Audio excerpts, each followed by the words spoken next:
नमस्तेस्तु भगवन् विश्वेश्वराय महादेवाय त्र्यम्बकाय त्रिपुरान्तकाय त्रिकाग्निकालाय कालाग्निरुद्राय नीलकण्ठाय मृत्युञ्जयाय सर्वेश्वराय सदाशिवाय श्रीमान् महादेवाय नमः।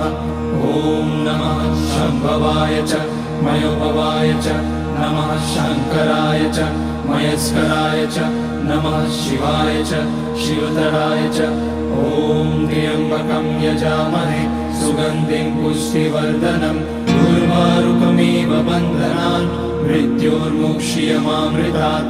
नागेन्द्रहाराय त्रिलोचनाय भस्माकराय महेश्वराय नित्याय शुद्धाय दिगम्बराय तस्मै नकाराय नमः शिवाय। मन्दाकिनी सलिलचन्दन चर्चिताय नन्दीश्वर प्रमथनाथ महेश्वराय